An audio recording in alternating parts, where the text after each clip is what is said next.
Good afternoon, everybody, and welcome to this year's edition of InCubed.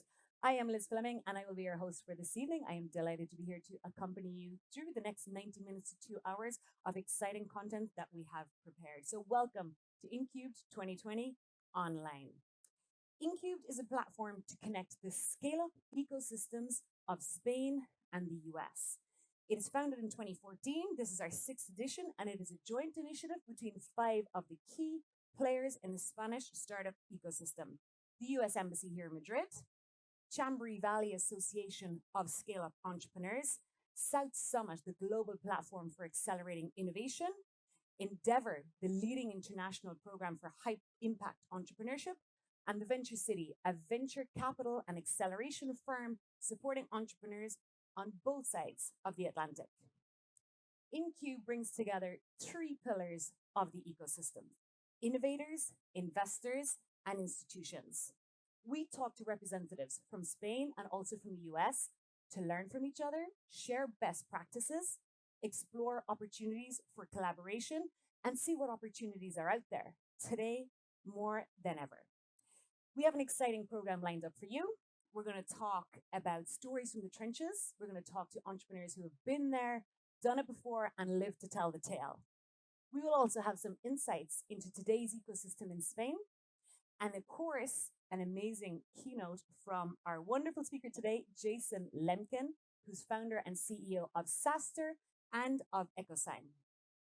But before we begin, let's have a few words from some of our founding partners of InCubed. I am delighted to welcome today and hand the word over to the US Ambassador to Spain and Andorra, Mr. Duke Buchanan III. Over to you. Buenos dias. Welcome to the 6th annual InCubed event. Every year, the U.S. Embassy proudly partners with Endeavor Spain, Chambery Valley, and Spain Startup to organize InCubed, the only event in Spain focused on scale-ups. InCubed has grown to be one of the top events organized by entrepreneurs for entrepreneurs. Year after year, InCubed has connected Spanish entrepreneurs with each other and with U.S. partners and investors. Great things come from these connections. Now more than ever, we need the connections and the successes that InCubed provides. La pandemia ha provocado algunos cambios, pero nos hemos unido y apoyado. Hemos devuelto la mirada al peligro y nos hemos enfrentado a él de frente.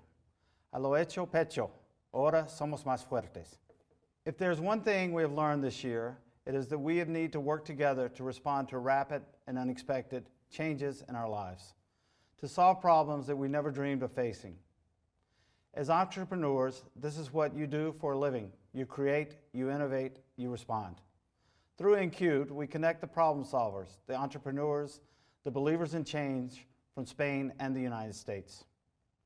InCubed strengthens the ties between our countries and helps increase prosperity on both sides of the Atlantic.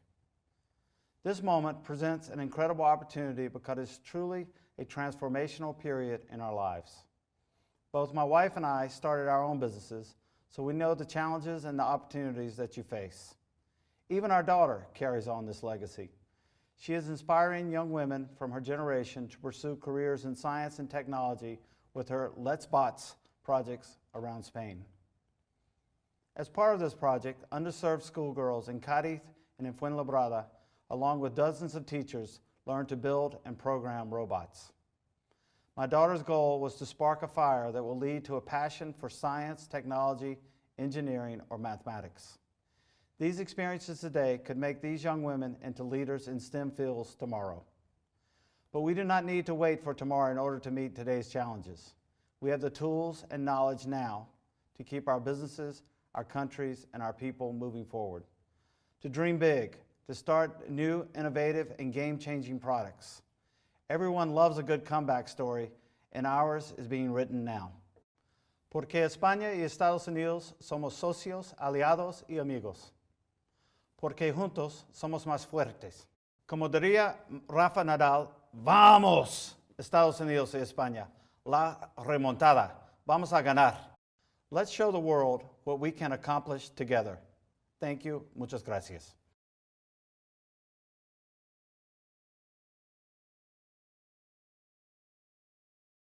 Excellent. Vamos, embajador. Thank you so much for your support at Incubed and for always supporting the Spanish startup ecosystem. Now, you might have suspected, but we are actually broadcasting today from the South Summit HQ in Madrid, and I am thrilled to be joined with founder and CEO of South Summit, Maria Benjumea. Maria, thank you so much for having us here today, and we're thrilled to have you back again hosting us for Incubed. Can you tell us how important are initiatives like Incubed to you? Thank you, Liz. It's great being here again in Cube. It's great listening to the ambassador saying a por todas, we go, we vamos, because really we're in an incredible moment in the ecosystem. I think that after this pandemic, we are just in the middle of this pandemic, what we have proved to ourselves is that we can do everything that we really want to go on. So I think that's a great news for entrepreneurs because the entrepreneurs, we are just the key engine for the economic development and now to go through the crisis and move on. So I think that this initiative where partners like the American Embassy, the Chambéry Valley, Endeavor, and the Venture City, and support it. And this is very important for Waira, that Waira really is a key player in this ecosystem, just putting together the different players is something really incredible. So being together, innovators, investors, and institutions all together fostering the ecosystem and connecting a great ecosystem like this US with this great ecosystem too in Spain with these incredible entrepreneurs. I'm sure that all together we are going through not only this crisis, just the transformation of society. I really feel absolutely privileged to be part of this initiative, that this is its sixth edition. Excellent. Maria, thank you so much. And thank you so much for having us back again this year. I share a lot of your sentiment, and South Summit know all about connecting ecosystems. And it's really the core of what you do here in Spain and overseas and around the world at an international level. So, moving on to our program for this evening, the first topic up for discussion is a little deeper dive into the ecosystem of what's actually happening here in Spain. It has been an extremely turbulent year for everybody across the globe. But what is the impact that that's having on the investment landscape here in Spain? And to share some insights into that, we invite a dear friend to the show, which is Javier Mejias, the Startup Program Director at Bankinder Foundation. Javier, delighted to have you with us this afternoon. Thanks for having me, Liz. Always a pleasure. Yeah, definitely. As always. Well, let me share my screen. I'm here myself. Well, let me share some ideas. First, what about the source data I'm going to discuss? Well, we have created an extensive database at the Bankinter Innovation Foundation where we try to cover all the investment activity in Spain because we think it's something critical to bring transparency. So there you will find both an investment tools, an interactive tool, and also quarterly report. Well, first let's get to the example. Well, the first one would be that the investment volume at first we thought that the year was going to be a total disaster. As you can see in the first quarter of the year, we had a slight drop down. I would say at that time we thought it was really hard, but it seems the year is recovering. As you can see, we are more or less at the same level of investment than the previous year. But what is quite interesting to see here is that the deals have increased a lot. We are already ahead of all the deals done in the year 2019. And I think that's really interesting because these deals are going to be the indicator of health of the underlying ecosystem. If we analyze this information by the tranche, we see something that for me is really positive, which is that from the pre-seed stage to rounds up to 20 million, what we see is that we have already invested more money than all the previous years. And it's something I think really positive, because these rounds are going to be the seeds of the upcoming rounds in the next years. But we also see here something important, which is a drop down in the investment activity of larger rounds. Here you can see that the rounds from 20 to 50 million and larger than 50 million are way lower than the previous years. And this means that, the average investment ticket is lower. Makes sense, and we are not going to discuss a lot about this.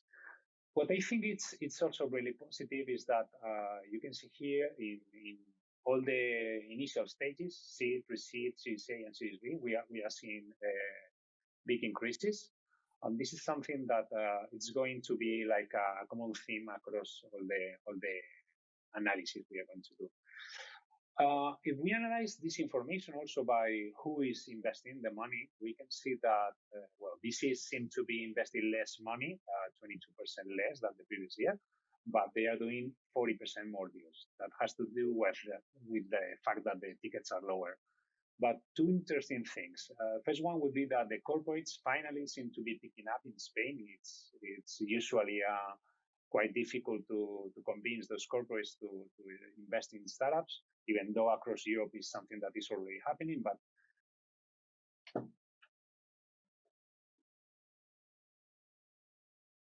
sorry, seems there's like echo. I'm receiving some messages about this.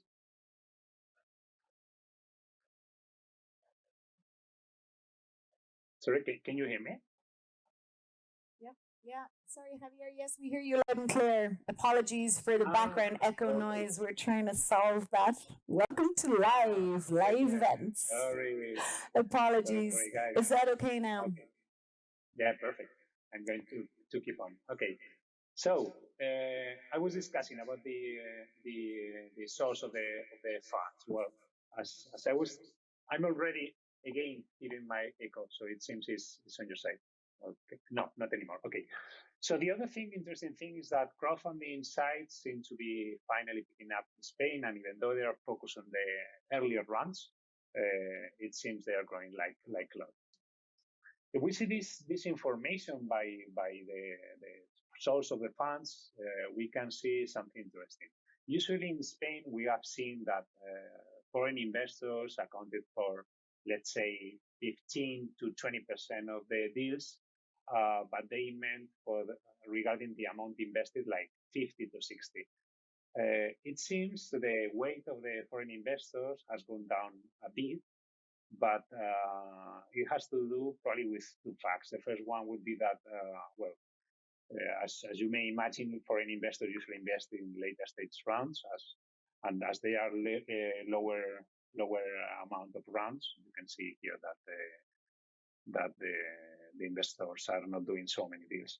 Also, dealing with the mix of the source of funds, here we can see a trend that has been discussed in the US for some time now, which is many VCs there are saying that the companies in the US are too expensive, so they should be focusing more and more on Europe. Well, what we see here is that there's a huge increase in the amount of funds coming from North America, which is something really positive, and also an increase of domestic investors.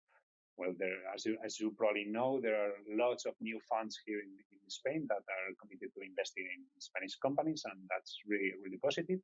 And also interesting to see that the Asian investors are not doing a lot of deals. I would say almost none up to this point in time.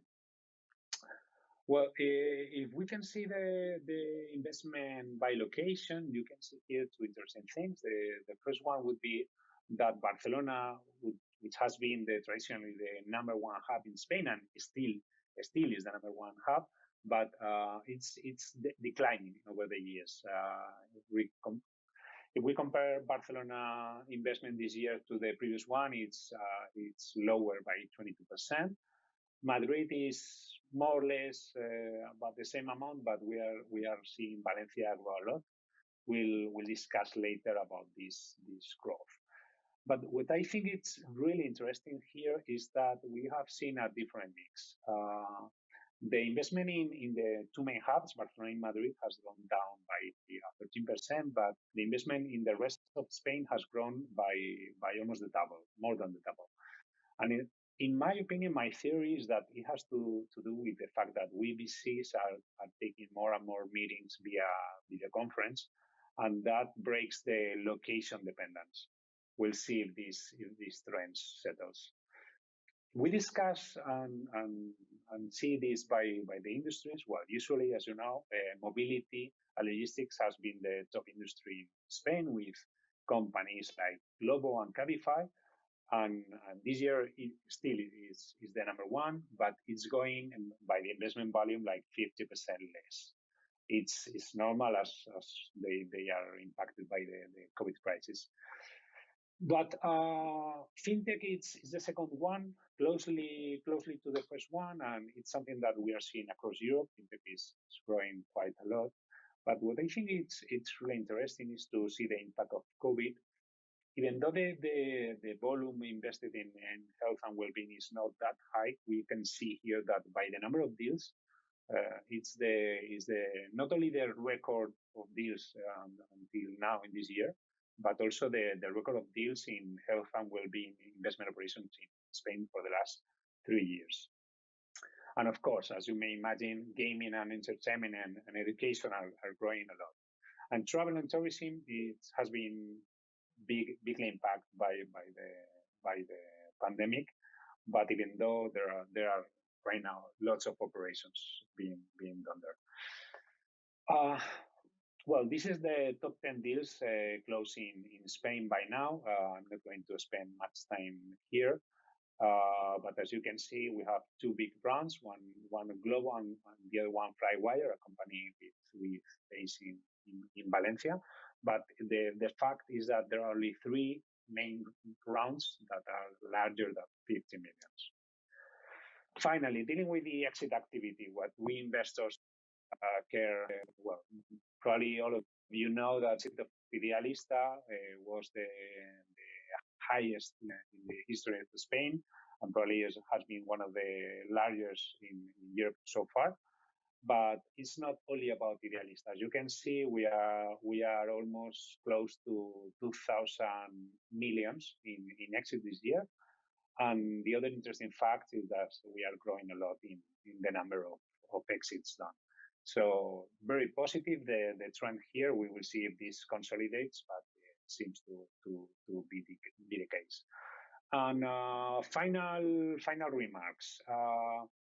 I think that the underlying health of the ecosystem it's really good.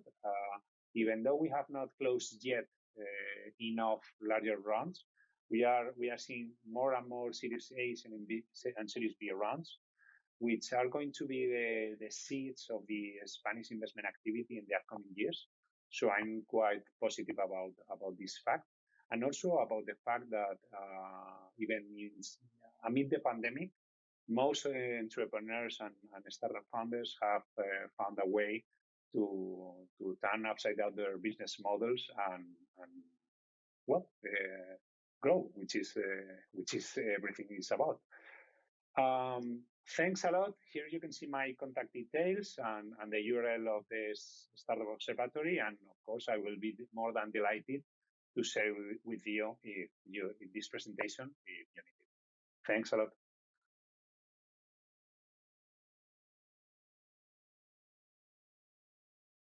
How are we doing? Can I see my screen? Yep. Okay, good. Sorry for everyone having to do live audio check. Hopefully we didn't lose the audience. Okay, but if everyone can hear me, I will make up for lost time And thought we would just, I know you just saw some slides about funding the Spanish ecosystem, the European ecosystem. So maybe I'll just chat about what's happening in SaaS and cloud closer to the ground out here, especially for folks across there in Europe.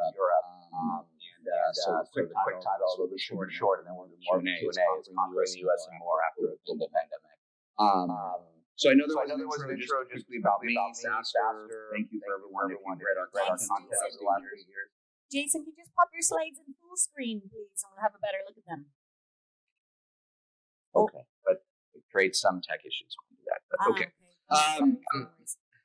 If I do it in full screen, then I can't see the video. No worries. Drive on as you are. Okay. SaaSer is, we get about 2 million views a month on our content, and hundreds of thousands of folks listening to our podcast and other content. We're the world's largest community for SaaS founders, and then I sort of became an accidental investor as well. I used to work at someone else's VC firm, and I raised about $100 million to invest in myself. And someone accidentally, a lot of it became European-centric. The first three investments I did were sort of Europe to US, Pipedrive from Estonia, that's over $100 million in ARR, Talkdesk Lisbon, which is now worth $3 billion. And then I sort of accidentally invested in a bunch of French startups, Algolia, Gorgeous, Front, Play-Doh, and others that are worth over $2 billion, and a few others. Automile from Sweden, which just had about $100 million last week. And then my first sort of, it's really US, I call it US Spain, as the co-founders in Spain, Revenue Cat, which is a couple years old, almost 200 million active users. So I've certainly over the last 6 or 7 years invested in Euro to US startups earlier than most, somewhat accidentally. I myself have been a two-time founder. The last one I accidentally sold my SaaS company too early to Adobe, a company called EchoSign that's now part of Adobe. We grew to about 50 million ARR. Now it's almost 3 million ARR at Adobe. So that's me. We also do a lot of digital events, so check out SaaSer.com, visit us. But let's talk about some operational issues and funding. And this one you heard about in a little prior presentation. But let me share some more tactical learnings from my portfolio in terms of what's happened in COVID. And I think there's sort of good and bad news that. Can you guys hear me? It's okay. Let me just make sure everyone can hear me.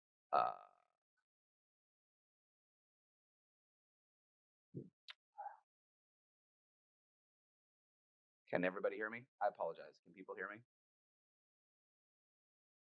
I'm a little concerned that no one can hear me. Can you guys hear me? Yep, we can hear you, Jason, loud and clear. Okay, sorry, this platform is not my favorite. Okay, so let's just talk about what I've seen. So for folks, anyhow, obviously this was hit on before, but there's a category of SaaS and cloud companies I started calling earlier COVID beneficiaries. It's an obvious term now, but folks that are benefiting from it, right? If you had, if you look at Age of the Wall Street, you would have seen that Caterpillar, which makes tractors across the world, is deeply struggling. 3M is struggling a bit, but on the right side, you saw that Microsoft had not only have a record quarter, but Azure beat Windows. Azure is now bigger than Windows, so its cloud business, even though it's a distant number 2 to Amazon, is bigger than its whole Windows property. So obviously, cloud is on fire, and COVID accelerated it, as all we know. So let me give you 3 examples of how fundraising is different now. So Talkdesk, which is a cloud contact center, I invested in 2014 when it was 1 U.S. employee and 6 in Lisbon. They tripled their valuation in a matter of months from $1 billion to $3 billion, as folks immediately needed to leave call centers, physical call centers, and go to the cloud. And I'll give you an example of why that tripled. It's not just froth in the market, but Talkdesk had one of its first 8-figure a year customers, 10 million. And it was planned to be a 3-year deployment to go from their existing legacy systems to Talkdesk. That got moved up to 3 weeks. So 3 years to 3 weeks. If that happens enough, obviously your revenue is going to accelerate, your value is going to accelerate. Another Euro to US one, Gorgeous, which is a e-commerce focused contact center, sort of a Zendesk for e-commerce. They've done well. They're very, very strong in the Shopify ecosystem.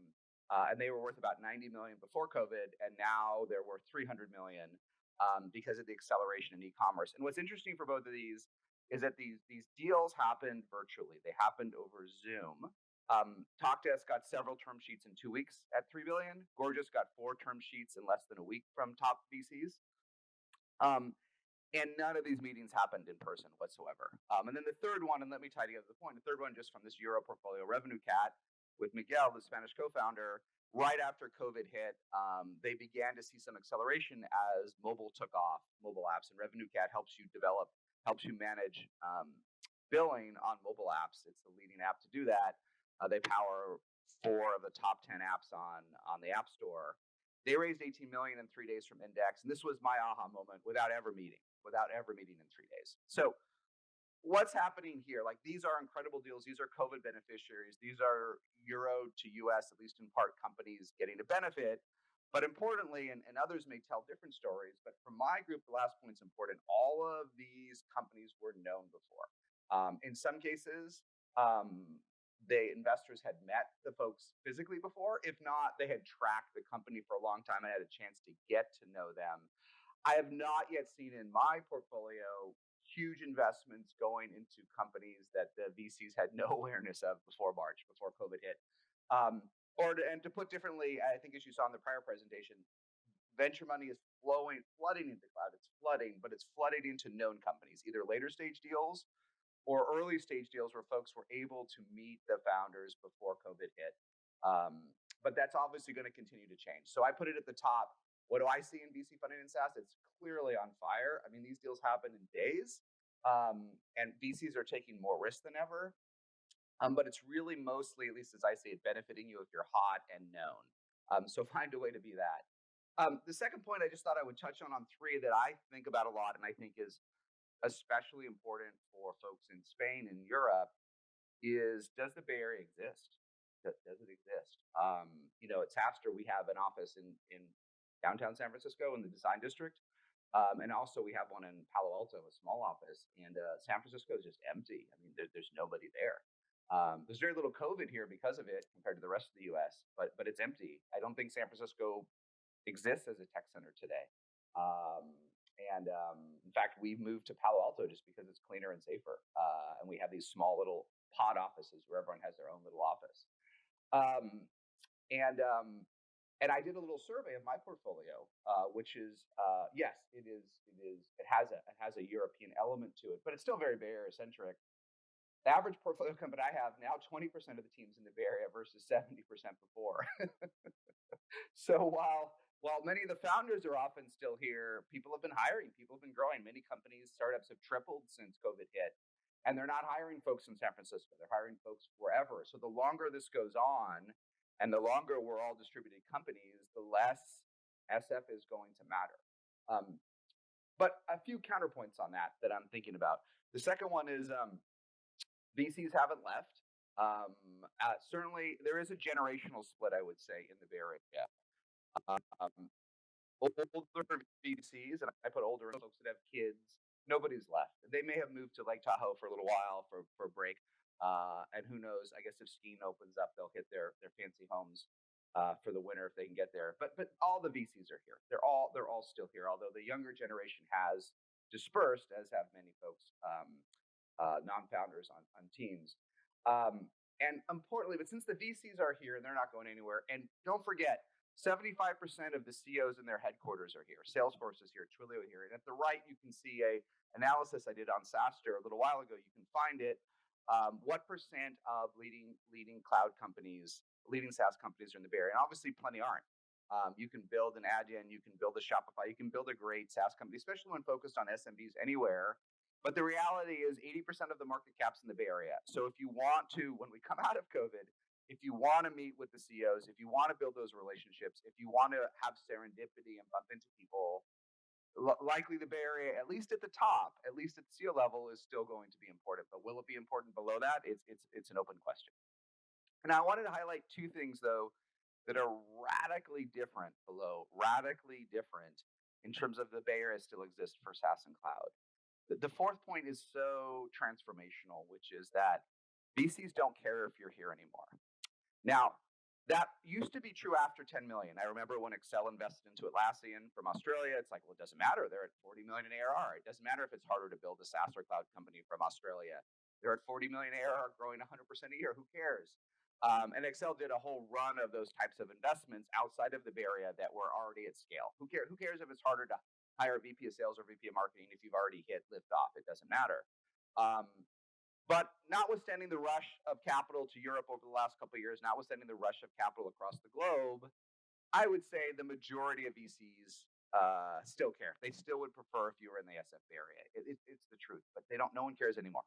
No one cares anymore. So that's profoundly different for Spanish and European entrepreneurs. And the last point, and this one kind of floored me maybe just the last 30 to 45 days, which is that really there are several reasons historically to move to the Bay Area, which we'll hit on the last slide. There is the dynamic elements of it, the pressure to do better, the pressure to be the best of the best. It works.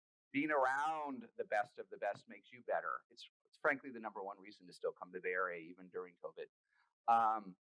And 2 was capital. 3 was the ecosystem we talked about, that Salesforce and Twilio and everyone are here. But the 4th reason was, and this is how I got to meet so many European founders, was that the VPs were here. I would meet so many European founders in the early days, the Showpads from Belgium, the Pipedrives, the others, the Talkdesks, the Algolias. And the reason I would meet them is because they needed to hire a VP of sales or a VP of marketing, and no one back in Estonia or even Paris or London, this bench wasn't there. And I think to a large extent, that's still true. Paris, I can tell you with all the French startups I've invested in, forget about Barcelona or Madrid. Paris and London are not full of amazing VPs of sales and VPs of marketing and VPs of customer success. They aren't. There's not that trove of experienced VPs because they come out of the Dropboxes and all the folks that are here, like all the folks on this list. They come out of the Workdays and everyone that you can see on this list, and they'll come out of the Zooms and the Twilios and the Oktas. So the VPs are here. But I was shocked when several of high-profile VPs I know, folks that have done this several times before, joined European startups recently, just raw. And they would never do that before. A CMO or a CRO, a top VP of sales or VP of marketing, you always want to be close to the CEO. You want to be her right-hand person. So if they're in the Bay Area, you'd always want to find someone here to be. But in this distributed world, it doesn't matter. So for the first time ever in my 7 years of investing in European to US startups and much longer in cloud, if you are in Europe, and maybe anywhere, but especially in Europe, you can hire Bay Area VPs. You can hire San Francisco VPs in cloud. And this is crazy differentiator. And so I still believe, and we'll hit this on the next and last slide, I still believe it's worth coming here. But the biggest advantage was always talent. And now that talent will join you in Europe, boy, make this happen somehow. And you may need your investors to help you. That's what I've seen happen, is investors pull them in. But the fact that you can hire a Bay Area trained seasoned VP as you're scaling, you may not need this person in the beginning, but as you hit 2 million or 5 million or 10 million or 20 million ARR, the fact that you can find this talent is just profound. And so here's my final point, which is just thinking about it. So should you come here at all? I mean, investors don't care. If you have a brand, no one will care. And you can get the VPs for the first time. I'm not saying it's as easy as if you're here, but it really works. But I would say, notwithstanding this global pandemic, in some ways, if you squint, especially when you're in Palo Alto, not San Francisco in the Bay Area, when you see Palo Alto, you can see in some ways nothing's changed.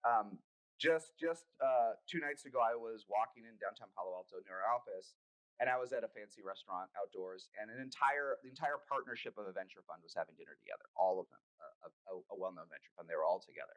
Whether they should have been without masks at dinner, let's put that apart. But they were all there at a top venture firm at this restaurant. Last week, another top 5 venture fund, I saw a top partner having lunch at a restaurant there with a top cloud CEO that we know. It's still here. All over the place, you can see walks and talks. People take walks with founders, and they're distanced, but they walk and they talk. And these personal relationships do matter. So are 100 founders a week pouring into VC firms in South Park and Sandhill and pitching raw? No. Those meetings are happening later in the funnel, later in the sales cycle, closer to when deals are getting done. But it's happening. And yes, I said this is profound. You can hire a Bay Area VP from anywhere. So founders listening to this or doing this, step on the gas. Don't be intimidated. Try. You can do this. This is profound. This will make it so much easier to scale cloud and SaaS companies outside of the US and the Bay Area. But most VPs still want to work with an SF company at the end of the day. It's still better for them. They'll work with the company in Berlin or Barcelona or Paris, but they prefer to work with an SF company. Third point, and sorry for reading the bullets, but I think these are interesting to folks that don't know it. It's crazy. And look, this pandemic's getting worse in many ways if you look at the metrics. But SF is starting to reopen. They're allowing 25% of the offices to reopen next week. And SF could get hit hard, but right now it has the lowest COVID prevalence of any major city in the US. And so it's reopening. The walks and talks are happening, and the VC dinners are happening, and SF is reopening. And if you squint, you can see a weird normalcy, new normalcy happening in the Bay Area. Now, we won't be out of this for a long time, maybe for 2 years, but a bit of a prime version, an iterated version of that old Bay Area centric world is coming back. The capital is here, as I put. And then just the last points to iterate. And again, sorry for reading the bullet points, but these are important. The sixth point, if you're enterprise, US customers still prefer a US vendor for the big dollars. They'd still rather talk to someone based in the US, a good old fashioned US company, rather than someone over a connection to Europe or the rest of the world. It's not a gating item if you're the only vendor, but if there's 3 vendors in the US and you're the one that's closest to the customer, it does matter in the enterprise. And so the final point, and we talked about the hyper push. I was speaking with a couple of French founders last year, and I asked them why now, not from Spain, but from France, why do you still come to the US? Like I understood this when I invested in Front and Algolia in 2014. But why today would you still come to the US when the ecosystem is bigger in Paris? And they said, these French entrepreneurs, very successful ones, said, yes, we can do this in France, but it's still better in the Bay Area. We still meet better people. The best of the best still come here. Not all of them, but enough of them. You get pushed, you get challenged. It's still worth it to give yourself an edge. And that's, remember, an edge. And even if for now the edge in the Bay Area is smaller than it is for the rest of the world for SaaS, especially in enterprise, especially for recruiting, it's still here. So I guess my vote is I've never been dogmatic about coming to the US. And I think I've always said you can fake it to a large extent. But the edge is still here. So if all things are equal, and even during COVID, if you can come here and you're building a SaaS or cloud company, I think it's worth it, even though these are weird times. But on the other hand, because you can recruit execs from anywhere, it's profoundly different. So we'll see. But I love this one from Sudeep on the right. I put in a SaaS post from Felicis. Everyone says the Bay Area is dead, but look at the latest, S1s. These companies have now gone public. Snowflake, Unity, Asana, Sumo Logic, JFrog. They're here.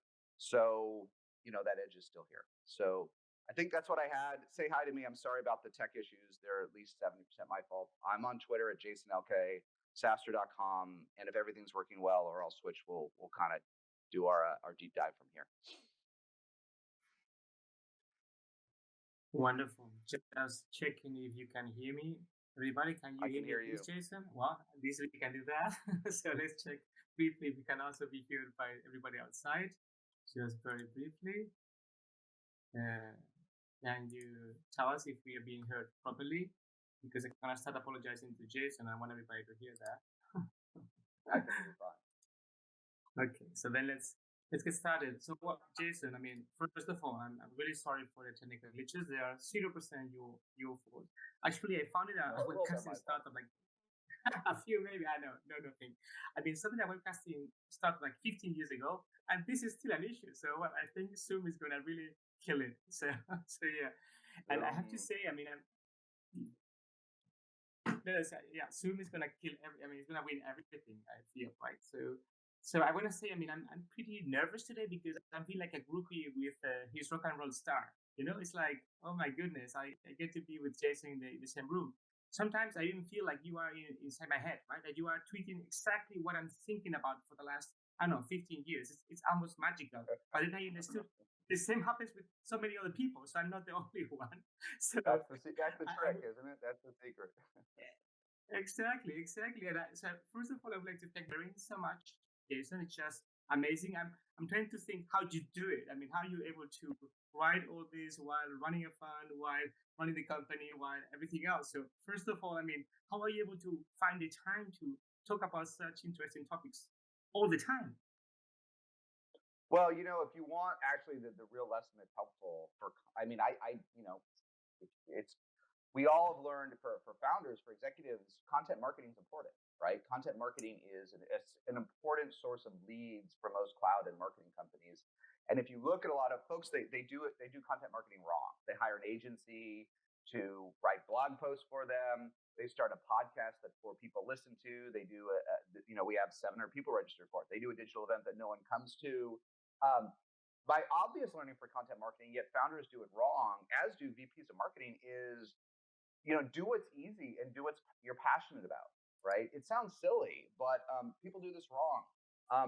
If there's one topic in your industry you're passionate about, write one blog post. Don't write 50 terrible blog posts. Write one canonical blog post on how something works in your industry. One post. In the early days of SaaStr, we were lucky, but I also wrote this canonical post on how to hire a great VP of sales. I mean, this was so canonical that everyone found this. And all the other 4,000 pieces of content matter. It's one example. Revenue Cap, that Spanish one I talked about, right? You can search on SaaStr for what they did, and the CEO wrote this blog post about why iOS billing is such a pain and how to get it to work, and that blew up. And they knew it. This team knew this that nobody else knew. Miguel, the CTO, who's Spanish, and the CEO knew this. And so that one blog post was worth more than 100 lame other things. So that's the real lesson. So for SaaStr, my trick, my secret for writing, for speaking, for tweets, for all the crazy things we do is I only do things that not only am I passionate about, but they're already written in my head. This is the way I am. If I haven't already written an article in my head, I don't do it, right? Those slides that I sort of struggled to present, but I already had written them in my head before I wrote them. It took me 15 minutes to do that presentation, not the 9 hours it takes our average speaker. And so figure out, don't feel the pressure. If you're good at something, as founders, as CEOs, we have to find a way to be marketers, right? Even though we're not classically trained in marketers, but the CEO's job is to be a marketer, isn't it? To hustle, to get out there. And so yeah, try everything. Try to get on TechCrunch. Try to do whatever, but find what you're passionate about and good at, and just do it, and it will eventually work. And every person will tell you that in content marketing, right? And I think you mentioned once, and I fully agree, it compounds, right? I mean, the effect of what you do then, you cannot even understand what's going to happen in 5 years' time about that blog post that, by the way, everybody here read about the VP sales. So yeah, absolutely. It all does compound, right? Yeah. Totally. So, I mean, we started this kind of events in Cube trying to connect the US and Europe already 6 years ago, right? And we did that with the help of the US ambassador at the time, James Coster. And then the ecosystem was at its infancy, right? And you've seen how much it grew when you saw the slides that Javier presented, right? And what we see now is that Spain is going to be one of the countries most severely hit by COVID, right? And we're going to still have to face the second wave and the economic crisis after that. And I don't want to talk about the looming future here. I mean, there is enough talk about the looming future already. So I would love to talk about how entrepreneurs can manage uncertainty, and they can seek optimism and then try to do something different, right? To rebuild the country. So, I mean, for me, one step is to look outside and to look into the US. And particularly after the numbers you share and the passion you put there, I'm packing my suitcases again. so, and you've invested in all these European startups. So what is the common pattern that you've seen in these European entrepreneurs who succeed in the US? Do you see any pattern? Well, look, it's I think you need extreme drive and intensity, right? I hate, there's always those statistics, 98% of startups fail, 90, you hear those statistics all the time. I will just tell you I'm not a high volume investor, but I've probably done 30 investments since 2013. You know how many have failed? 0. Okay, 0. You find now, will they all be unicorns? No. You find an insanely committed founder, not a committed founder, not someone that believes, but insanely committed founder with 10 customers. With 10, she will get to 100. She will get to 1,000. This is classic SaaStr stuff, right? So that's why the question is give yourself every edge, right? And I think that one thing when I've been to Barcelona twice over the last couple of years.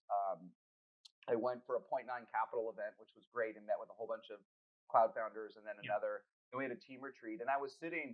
This is don't criticize me, Spanish entrepreneurs, for being on this, but I was sitting with a Spanish CEO who I love, and he's like, "What's the problem?" He's like, "Well, I'm already one of the 20 most successful startups in Barcelona." He's like, I don't get challenged. I don't get challenged the same way. And if you it's a little quiet in San Francisco, but if even if you're the hottest company in San Francisco, Twilio is always hotter, right? And Shopify is hotter than Twilio. You watch. I mean, we love Aaron Levy from Box's tweets, right? He's always lamenting how much easier Zoom is or Shopify than Box, but yet you would be so thrilled to have built a Box. And find a way. You got to find a way. If you're in the Bay Area, you almost get that automatically. You almost get this cohort that stresses you out, right? But if you're not there, I think you have to find it. I think you have to create it. Hang out with the best CEOs you can. Get a virtual group. Get a Zoom group going. And you always want to hang out with a couple CEOs that are a step or two above you, right? It's too much to hang out with Eric Wan today from Zoom, right? He's too far ahead of you, right? I mean, he's left the planet. He has left the planet. But if you're at 2 million ARR, find a couple CEOs that are at 6 million, 8 million to hang out with. If you're at 10, find someone at 20. And you need to be pushed and you need to be challenged in a way that you won't. And that's a danger of some areas, right? Especially during COVID. You have to create those.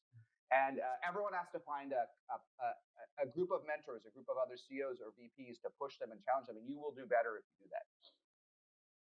Absolutely. I'm thinking like Madrid or Barcelona now have this first cohort of founders who sold companies by 50, 100 million euros who were successful and they are set for life, and they can help the ones starting, right? But you need to have the ones who will IPO, right? And that you can just find now in the Valley or New York, right? Yeah. Absolutely. And what are the biggest failures you've seen? I mean, when somebody comes from Europe and thinks, I'm going to just conquer the US, it's easy and easy. So what is the worst failure you've seen?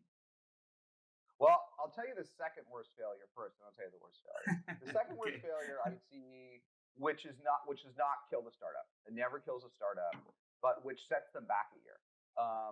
And I first learned this from the co-founders at Showpad who came from Belgium. I was like the first person they met when they got here, and they're like coming because there are differences between cultures, right? There are differences between cultures. They're like we meet a US VP of sales. They all sound great. They all know all the terms. They all talk the talk.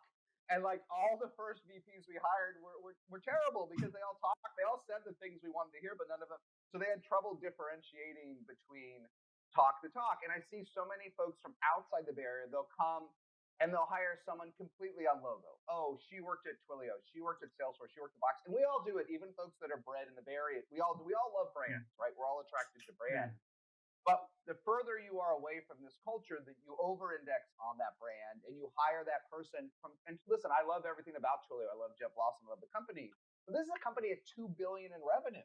If you hire someone at $2 billion in revenue, they do not know how to work at your little Spanish startup, do they? They have no idea. And I find that the European ones make this mistake to a fault. So when you hire the wrong VPs, you lose a year. Let me tell you something, Jason. It's even worse. I mean, for Spaniards, when we hear somebody who speaks English very well, then we think this person is competent. But these guys are native English speakers, so it doesn't tell you anything. Yeah. And find mentors. I helped. It was funny with when I was talking to PJ from Showpad. They hired one VP and two VPs, and I said, whatever you do, don't hire them. I said, whatever. These are nice people, and they did. And they hired them anyway. And he's like, you were so right. But I at least I had the cultural framework to say, don't hire them. So find someone. It doesn't literally have to be me. Just hire someone that's done it before and have them interview the English speaker that you fall in love with. And if they're hesitant, you may still want to hire them, but make sure you believe, right? Make sure you believe in them, not that you believe in the logo, right? So yeah. So that was the number one mistake. But I don't see it that often in the European ones, okay? But I'll say it anyway. I see it very often in the European startups that don't move. But I see it less often in the ones that move, which is that it's going to take, no matter where you are, but especially and I have written about this, it's going to take you 2 years to get anywhere. It's going to take you 2 years to get anywhere. It's going to take you 8 months to have a half decent product. It's going to take you 12 months to iterate that product so that anyone will buy it. It's going to take you 18 months to get to the point where enough people will buy it. It's going to take you 24 months until you can afford to hire that expensive engineer. It's going to take you 2 years. And I don't see this. This is why I love, or at least historically, I loved European founders, because they don't fall into this trap as often. But so many US folks are like, well, how could I afford that? How can I afford? It's going to take me 2 years to get there. It's not my problem. And when we did SaaS to Europa last year in Paris, I interviewed Tiago from TalkDesk. I was the first investor at TalkDesk, but I didn't know some of the early day stories. I'm like, Tiago, the first 2 years he had zero in revenue. I didn't really know that. I knew it was a little bit, but a lot of times with startups, we define day one a little loosely, right? So I define TalkDesk as going from like 0 to 1.4 million in 1 year. But the truth is there were 2 years before that. And I'm like, Tiago, how did you do that? I mean, he's so great. And he was kind of he was not really embarrassed. He's confident, but he said, I had to babysit. I had to babysit. So he came to the US, and it was so tough. He had to babysit. Who's going to do that? Who's going to do that to get this off the ground? And so again, this is actually an advantage that European founders have, but how are you going to bridge those first 24 months? Don't tell me it's too hard. I don't care. The customers don't care, do they? Nobody cares if it's going to take you 2 years to get to 1 million in revenue or $500,000 in revenue. How are you going to do that? If you don't have an answer, quit or stay home. Totally. And we talked a bit now about talent and how relevant talent is to grow your companies. And you mentioned we might have an inning, and that now VPs in the Bay Area may be open to European startups. It might be hard. But what do we tell them? I mean, how do we get them to work with us? You mentioned investors. What can you tell us to try to get these great VPs to work with European scale-ups? Well, let me step back for a minute, because let me step back. There's a super important qualifier when I said that. Okay, a super important one. Remember how I said back in the days of Atlassian, Excel would invest. They were in Australia, but they had to have hit 10 million, right? They had to hit traction. That's what these Bay Area VPs are waiting for. They're waiting for, and let me step back. It's even worse than it sounds. In 5, 6, 7 years ago, when I started investing, a good VP would wait for 1 to 2 million in revenue to join a startup. Okay, when I invested in TalkDesk and it was just Tiago here, or Algolia from France, when Nick was the only one here, I could introduce them to a top tier VP of sales or marketing at 1 million, and they would join, because that's what they would wait. They wouldn't want to go too early. They would wait for 1 million or 2 million ARR. Now the same candidate, and I'm talking about stretch VPs, not 50 years of experience, a stretch. Now they're waiting for 8 to 10. Okay. They're waiting for 8 to 10. Because there's so many startups. Like, let's imagine you're a hot VP of sales. Like, you worked at a hot company, at an Algolia, a Typeform, a whatever, a Revenue Cat, and you're a hot property, right? You can get offers. Would you join something at 1 million or 8 million for the same equity and more cash? Which would you pick, Miguel? Yeah, absolutely. Which means, right? you need to then stay with your existing VPs, European VPs, or existing director of sales, and stretch them till you get this initial scale of 8 to 10 million ARR. It's harder. That's harder, right? Harder. So when I say to European startups, you can get that VP now, you can, but you may need to be at 3, 4, 5, 6 million, or you may need to be hot. You may need to be growing quickly. The ones I've talked about were these well-known, I'm not going to name names, but these well-known US VPs joined. They didn't join something with 3 employees, okay? But nor did they join something with 500. They didn't join a MessageBird or whatever, but they joined something accelerating, right? Something that was almost hot. They're still waiting. It's just, instead of waiting to 5, 6, 8 million to join one in SF, they'll join that one in Interberg. So you'll have to go further in many ways to get a proven VP than you had to a few years back. It's just natural because there's so many startups, right? Everyone wants to recruit that person. Understood. You wrote that the first VP SaaS should hire is the VP marketing. But I'm asking, is this valid for the European start going to the US, or they should focus on the VP sales, which is going to open the US market? It's just as valid. It's more valid. Why do you think so? Why? There's 2 reasons. First of all, wherever you are, whether you're in Barcelona or wherever you are, it doesn't matter. Look, maybe it's better to be in the Bay Area, but you will find a way to sell your product. Okay, you will find a way you will sell it poorly, But you will find a way with your passion and enthusiasm to sell some of your product. If you're this crazy founder, if you're this driven founder,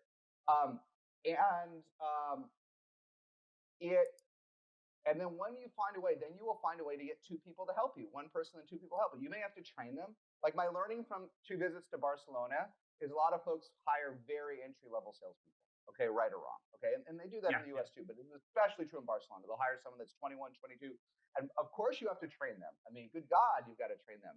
But you'll power through it as a founder, and you'll get a couple of good ones, and you'll train them. And what's the simplest thing to do is give them more leads. It's the simplest thing you can do to grow faster. So hiring that VP of demand gen works even better when you are going to struggle to find the perfect VP of sales, because these kids won't be perfect, but you'll get 2 of them, and then you'll get 3, and then they'll bring in their friend, their best friend, and then you'll have 4, and then you'll have 5, and then you'll have a real squad there. And what you want to do is feed the squad. Yes, do you want a better leader for the squad? Of course. Do you want, but feed the squad. So it's always going to work. And then the second reason is VPs of demand gen, directors of demand and directors of marketing, they've always been willing to take a little more geographical risk. You can always find someone that, she's French. Oh, she's Spanish. Like, there's not a million of them, but they'll take a little more risk than the VP of sales. The VP of sales takes so much risk, okay? Let's say they're leaving a startup, they're making $500,000 US a year, and they have 10 great reps, and they're hitting quota. It's not just the money. They have a lot of equity, a lot of cash, a team, and they're in a groove.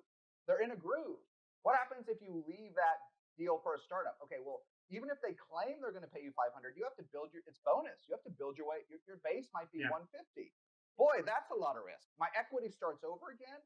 Boy, that's a lot of risk. My 10 great reps, only 2 of them are coming.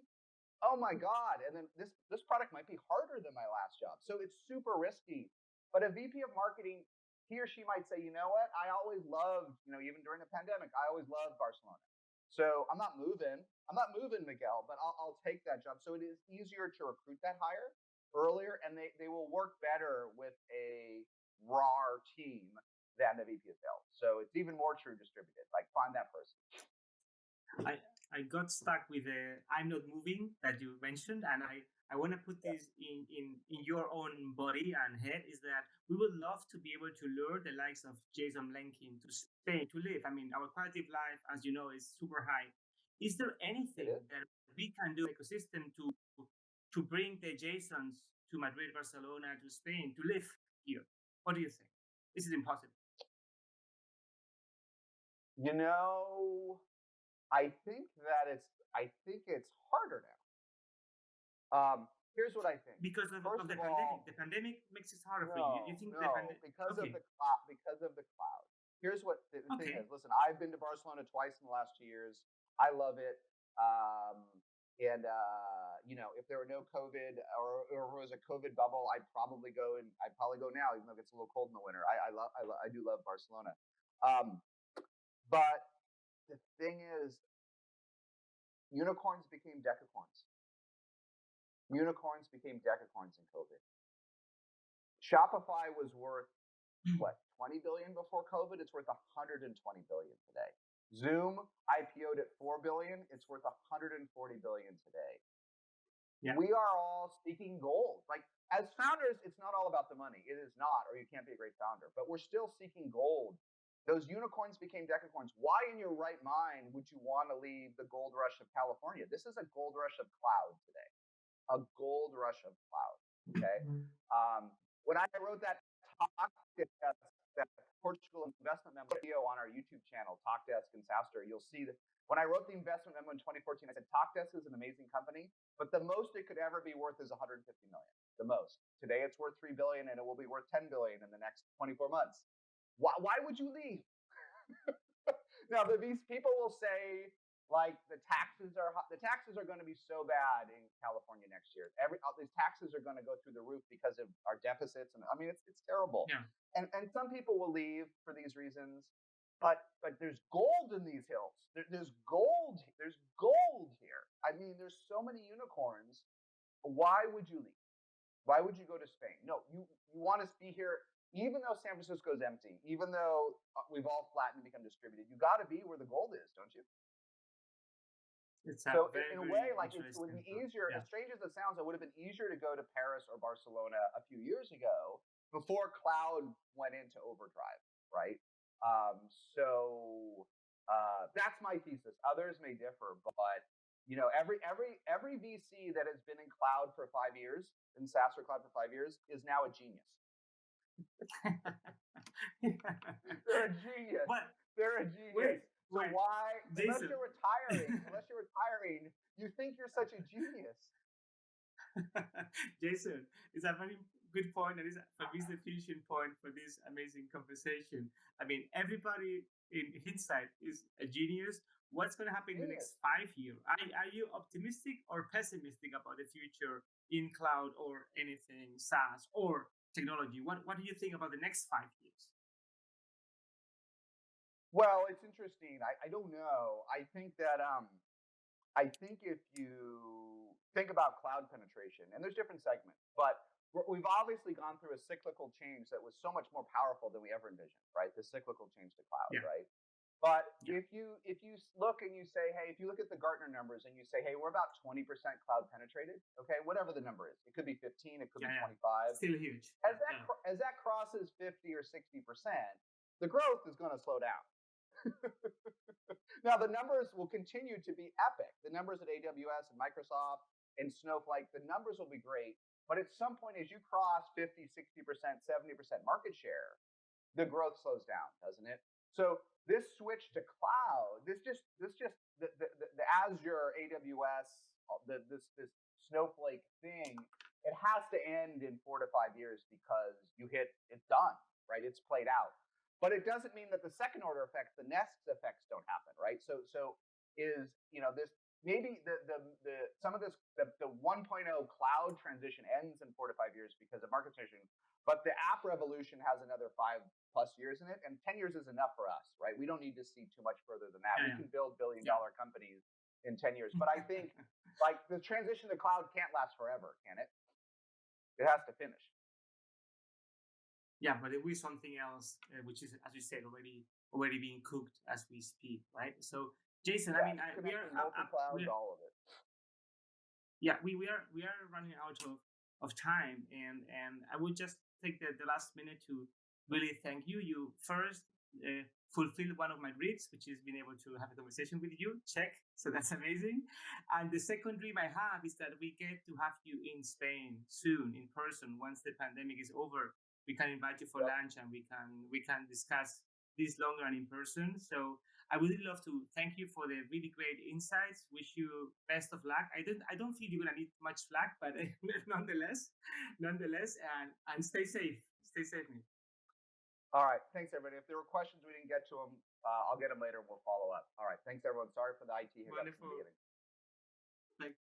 Thank you, Jason, Miguel. What a fascinating session. Amazing to learn from your guys' experiences and great to learn from the stories told of European entrepreneurs in the SaaS space and how they are landing in San Francisco, which is still thriving in a different way, but certainly still thriving even with the pandemic today. It sounds like it is the golden era in the cloud industry today. So San Francisco and Silicon Valley still as relevant as ever, I guess. So thanks, guys, and thanks, Miguel, for getting Jason in, and of course to Wyra for being our global partner this year and supporting this year's edition of InCubed.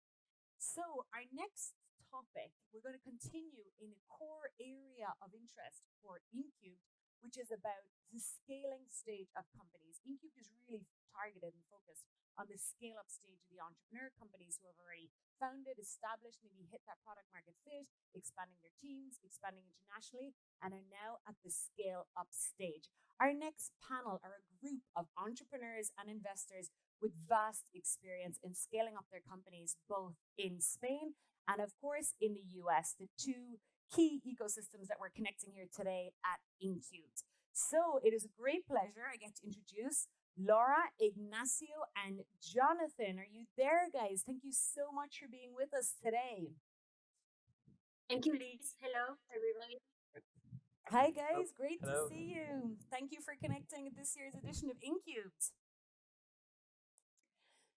I'm going to kick off with a question to Laura. And just to give you guys a little bit of context, Laura is president and CEO of Redpoints. Redpoints is one of the leading scale ups out of Spain in recent years with over 650 clients across Europe and the US. They've raised over $69 million in financing from international VCs with over 250 employees. A real stellar and top performing from the ecosystem here. And no doubt, Laura, of course, you have a lot of experiences and lessons and tales to share with us today. Laura joined the company in 2014, taking over as CEO, and has driven the business from strength to strength. Named by AED as the best CEO in Spain in the startup category and recognized as one of the top 50 SaaS CEOs in 2019 by the SaaS report. Laura, you've been busy. Wow, amazing growth by Redpoints in recent years. Yes, thank you. And we're thrilled to have you with us today. So thanks for making the time. Laura, you guys entered the US market in 2019. You have clients there, you have investors there, you now have a physical presence there. What advice can you give to the next generation of Spanish entrepreneur considering entering the US market? Well, the truth is we're both from the beginning. We did not start in the market of the companies by vertical in the very early days. So, for instance, if you wanted to sell to top companies, we were selling to any of those companies wherever we were. So, from the very early days, we were selling to Australia, Japan, US, and so on. Once we had our business already in the US, that we thought inside Barcelona, I decided to set up first office in New York. And that office in New York, 2018, now we have in New York and Salt Lake City. Why did we decide that? Well, we decided that mainly because of the time difference, the time zone, to reach the clients is so much easier once you're there, and of course because of the culture.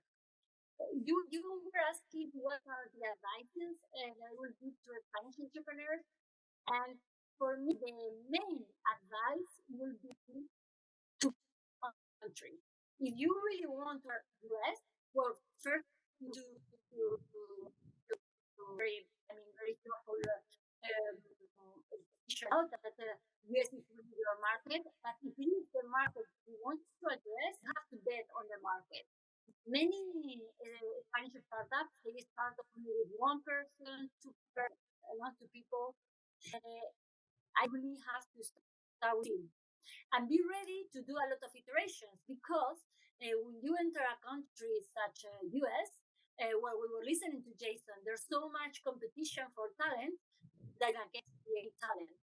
What you're gonna get is the B or in the best case the B.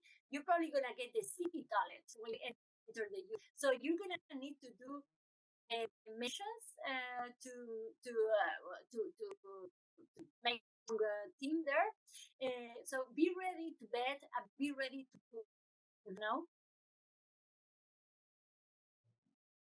Little bit of connectivity issues. So we're going to come back to that question again, just to reiterate what you were talking about, access to talent and how important that is. And I suppose as an international company, you might have to make do with kind of B tier, C tier talent and see how you can break through that and build the tier A teams, I guess, that you want to see in the US. And we're going to hop over to Ignacio, Dr. Ignacio Hernandez. Thank you so much for being here, founder of Savannah. And just to give you guys a little bit more background, Savannah is a medtech company based out of Spain here, founded in 2014. It's an international medical company aiming to accelerate health science by giving healthcare providers the power to unlock all of the clinical value embedded in their electronic health records, applying artificial intelligence such as clinical natural language processing. Savannah has just now closed their Series B in mid-October, which is a wonderful achievement in the middle of a pandemic. A $15 million Series B round led by Casa Innovation and Seaya Ventures. So Ignacio, congratulations, an amazing milestone hit there. And I understand a lot of this fundraising will be put to entering the US market. So can you share with us a few ideas? How are you guys going to tackle the US market? What's the plan? Yeah, thank you very much. Thank you for having me here. I am also having connectivity issues, problems hearing you. Hopefully you can hear me well. So I will proceed. We can hear you loud Yeah. and clear, so fire away. Okay, that's good. So yes, for us, we're in healthcare, and the U.S. is clearly the strongest market. I mean, it by large. Out of the 3,000 hospitals we have to conquer, 2,000 are in the U.S. So it's really big there, and there is no doubt. There has never been doubt for us that we should go there. The only thing is that before going playing in that field, we had to be ready with working properly and also having the right leads, which in our case are connected through the pharmaceutical companies, our customers, which put us in touch. So once we've been ready, it was quite clear that we had to jump there. Why do you think now is the right time, Ignacio? I mean, were you waiting to get an investor on board? Do you have some initial clients there? Yeah. So first of all, we've noticed traction. That was a doubt at the beginning. We didn't know if what we have invented, which is basically a different way of doing medical research, where we automate the extraction and analysis of information from the hospitals. We at the beginning we didn't really know if it was an European thing or an American thing as well, and we had to try it. So what we did was starting having meetings and checking that the needs of the doctors in the US are essentially the same. So once we know that, we're doing that. And the moment we had the first hospitals not even touching the country, we realized that there was no real reason to quit waiting. Actually, what we've done is quite revolutionary in the sense that the way of generating science that we have invented is fully new. It didn't exist. And the only thing that is happening now is that a good number of companies are doing the same, are mimicking our model. We already identified a few in Israel, in the US, also in Europe. So it's really time to rush for us. We have 3 years of advantage, and we didn't want to lose that advantage. That's amazing. It's wonderful, I guess, to go out to the market and see that maybe you have less competition than expected, given your solution is so revolutionary. So just to go a little bit deeper on that point, were you able to close your first few customers without actually landing in the US at that point, or was it more market research, see that there's an opportunity there, and now go all in and put people on the ground? Well, to be totally accurate, we did go there before the pandemic, and we had a few meetings, and then we closed the contracts already from here. But what we've done in our particular case, I was supposed to be moving there in February, precisely in February, to New York City in our case, and because we couldn't do that, we've started hiring people there, so that we are now doing what we call a shadow, which is helping and supporting the American team, and we work as one, and it's working pretty well. We either probably never going to take the same amount of resources that we would have taken before the pandemic. So eventually I will move because as a founder, I want to be there. But maybe if we were going to set two teams, one per coast, 20 people per coast, now maybe it's going to be 10 and 10.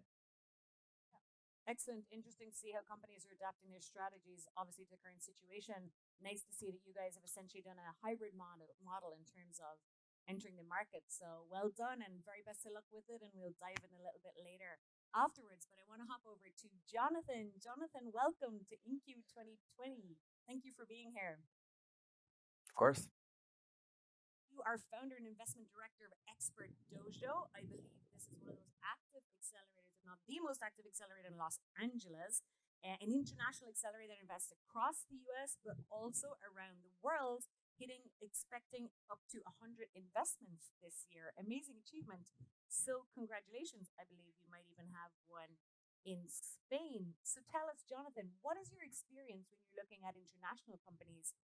How are they thinking about entering the US market? Do you look at companies that are specifically looking to enter the space, or is it more global perspective in terms of the markets they're targeting? Yeah, I think a lot of what we look for is companies with a global focus. So we don't particularly focus on just the United States. A lot of our partners come from abroad. So though we are headquartered in Los Angeles, we're able to help with them scaling across the world. So we've done investments in most major countries. We've actually had 2 investments in Spain now.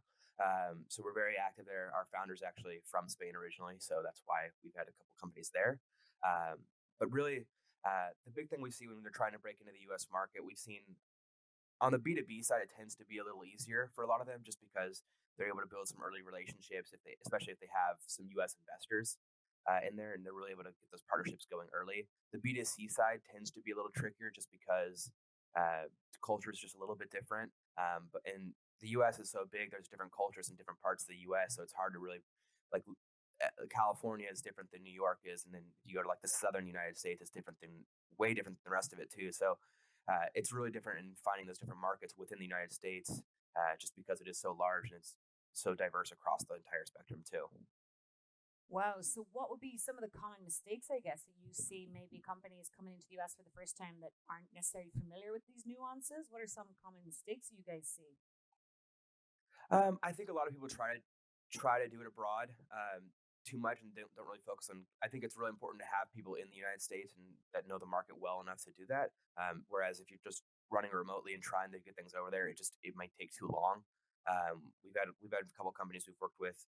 I'll use an example of a company we had that was in Finland, and they were doing really well in revenues, and they tried to scale the company to the United States, and they were just running things remotely in Finland. And they just found that they basically couldn't scale it quickly enough in the United States without boots on the ground there. So they actually had to move a couple people over there to really scale there. And now they're doing very well here as well. So really just, you got to really, if you want to conquer a bigger market like the United States, you have to go all in on that. You can't just slowly get in there if you want to really scale it there. Yeah, I guess, and it probably helps to have people like you on the ground to kind of hold a hand of companies going through that process.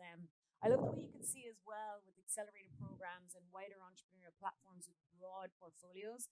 And like you guys, like Wyra, who's our partner this year at Incubed, there's real cross contamination and learning, I guess. So you can kind of maybe accelerate the learning process there between companies who are going through the same thing and kind of trying to avoid different errors. So I think particularly accelerated and early stage fund model is a great opportunity to kind of share that learning across the portfolio. So clearly that seems to be what you guys are doing.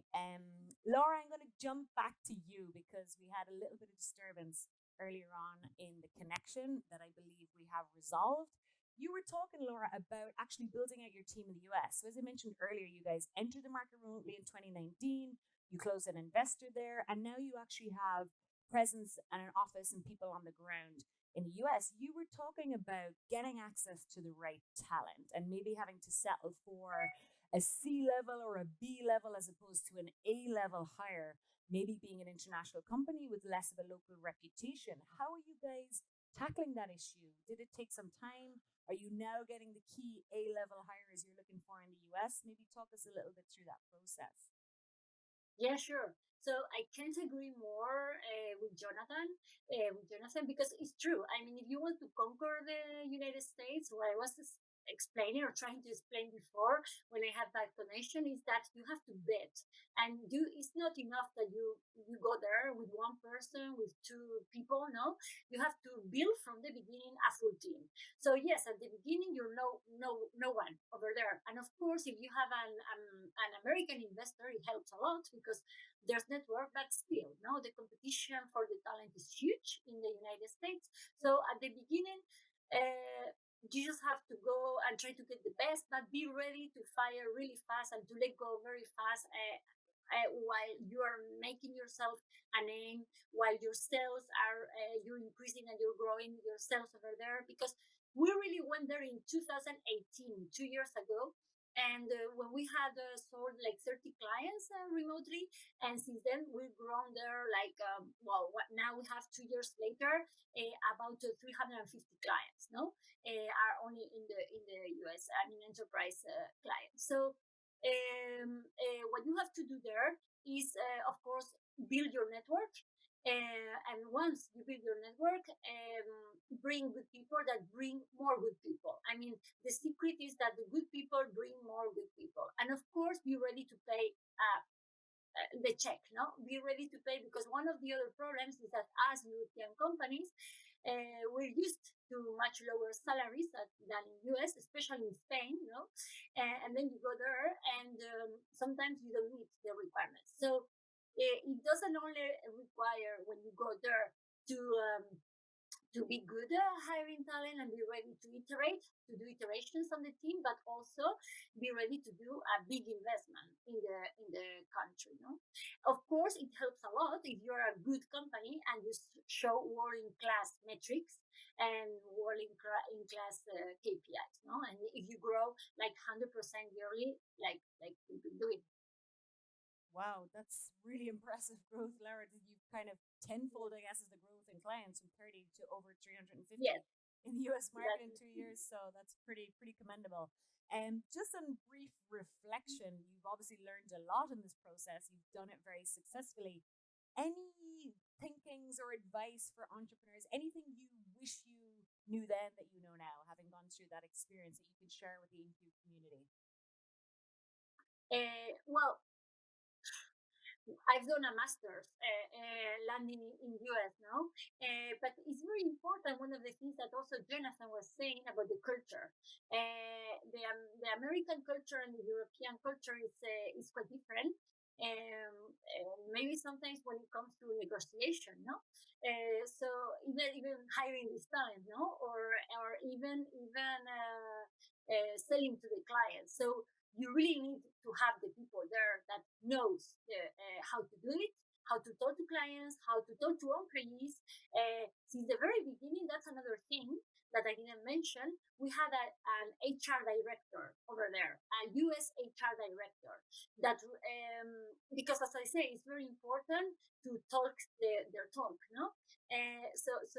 To have local people, directors over there is also really important. And what is also very important is to make room for the willing to grow professionally that the teams have in US now, because people in US, they want to progress very quickly, and especially sales team. No, that is many European countries we build sales teams over there, and you have to make sure that you grow enough to so they can progress. Otherwise, they're gonna leave your company.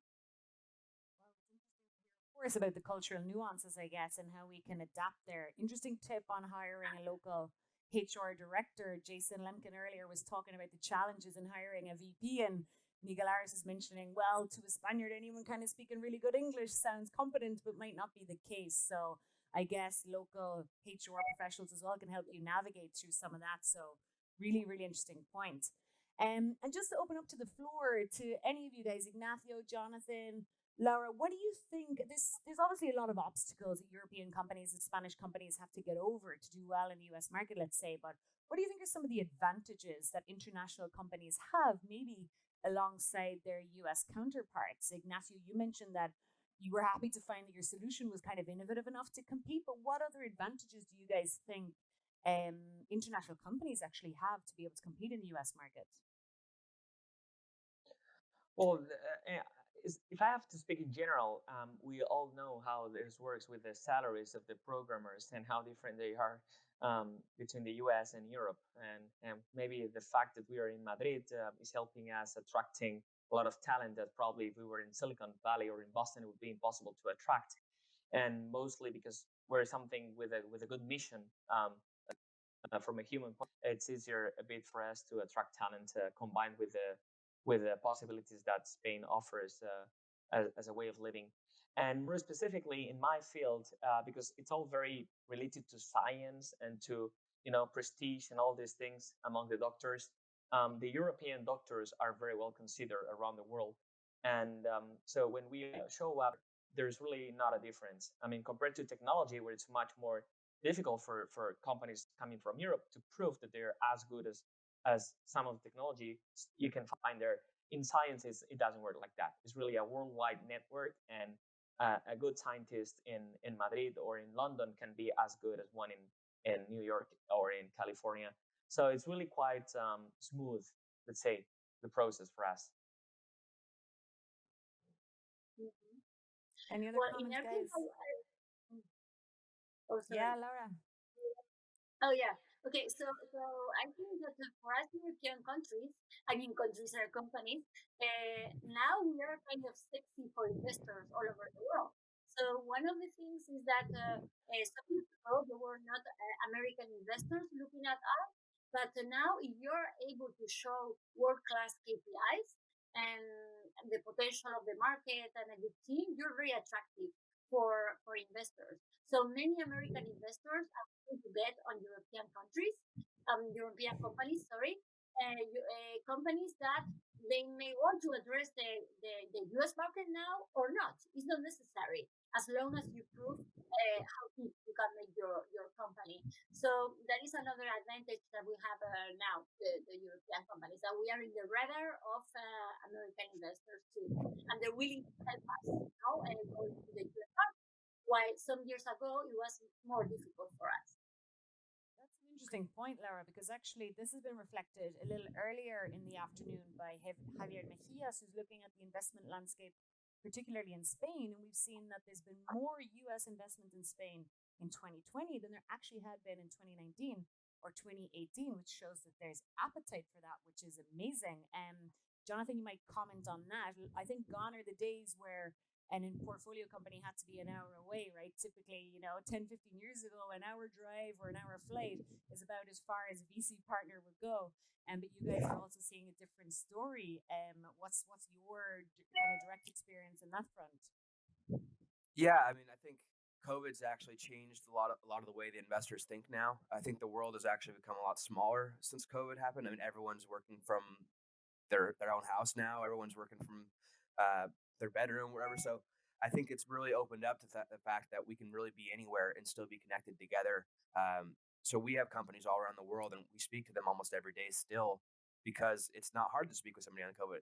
During this time, everyone's working from home, and I think it's just changed the whole dynamic of that. I mean, the investors still have the capital to invest, and they're looking for the companies. And I think they're starting to see they don't need to be in Silicon Valley paying $5,000 a month for an apartment when they can be in Spain and actually building a real business there. I think, I mean, a lot of when we look internationally, I think the funny thing we see is companies internationally tend, especially in Europe, tend to actually build the business. They show KPIs, they show that they're actually developing the product, and then they look for investment. Whereas in Silicon Valley, they just say, "I want to do this. Just give me money now." So yeah, it's kind of different here. A little bit of what Jason said earlier, the resilience of the European entrepreneurs, I think is kind of great, getting through those first 24 months, as you say, essentially bootstrapping now and trying to get some revenue and then thinking about scaling. Folks, thank you so much for being with us. I'm afraid that's all we have time for. It's hard to kind of dive deep into three vast experience profiles we have here with us today. But that's unfortunately all we have time for. Thank you so much for being at InCube 2020 in this crazy context and circumstance. I think we didn't do too bad considering. And thanks a million. Hopefully we'll see you guys back in 2021 and wish you all the rest of success for your businesses for 2020. Thanks, guys. Thank you very much. It has been a pleasure. Thank you. Wow, well, we are almost at a wrap for InCubed 2020. How exciting it has been. We have covered so many areas. First, looking at the ecosystem here in Spain, what has been happening in 2020. Plenty of negatives, but a lot of positives there actually on the horizon in terms of what's happening with the investment trends. Amazing to hear from Jason Lankin, absolutely phenomenal speaker, just so experienced and really on the pulse of things of what's happening in terms of SaaS and cloud in Silicon Valley. So wonderful to have him with us. And of course, the conversation being facilitated by Miguel Arias, who is a SaaS enthusiast himself, a serial SaaS entrepreneur and now head of entrepreneurship at Telefonica. And of course, covering the YREP programs, who have kindly supported us this year as our global partner at InCubed.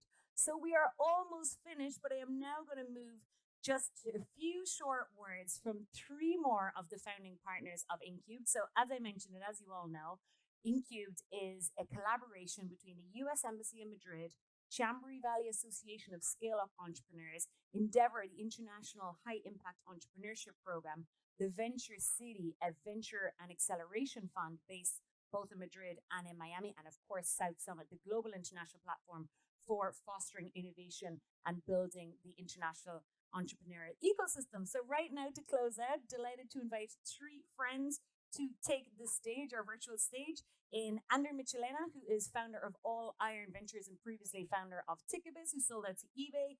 Ander is also president of the Chambéry Valley Association. Antonio Iglesias is managing director of Endeavor in Spain. And Santiago Canalejo, who is the COO at the Venture City. Antonio, Ander, Santiago, thank you for being with us here today. Thank you, Liz. Pleasure to be here. Thank you, Liz. A pleasure. Guys, I'm going to hand over the floor to you. Ander, what are your thoughts? How has Incubed been for you in 2020? So first of all, let me thank Jason for his time. His energy and advice was truly inspiring, and I mean it for sure. And let me tell you something. It made Miguel extremely happy because he was not joking that Jason is his idol. So I think he makes a lot of us very happy, but Miguel especially. So thank you for that, Jason. And of course, thank you for the US Embassy, South Summit, for everybody for incredible support making this. I think the event was great. My only regret is that we could not do this in person. One of the main reasons we started InCube, and Liz, you were there from moment zero, is to fill the connections among our participants. And unfortunately, this year with this current format, this is going to be much harder. But I really hope this is the one and only digital edition we do of InCube. And that we are back to normality for next edition. So hopefully, with that thought, hope to see all of you in person very soon.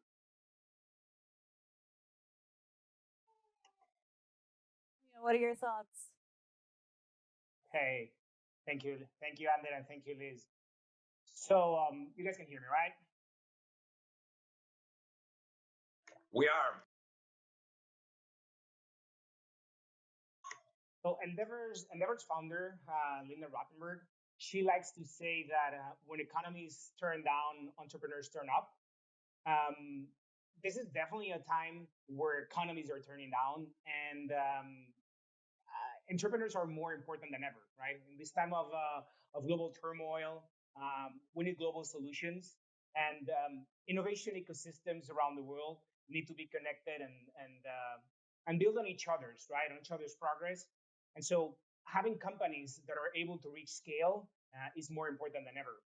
So I believe that building bridges between the US and Europe, between the US and Spain, right, will make a difference not only for entrepreneurs but for society in general. So initiatives like was that international collaboration can happen, right? That entrepreneurs, investors, and institutions are collaborating.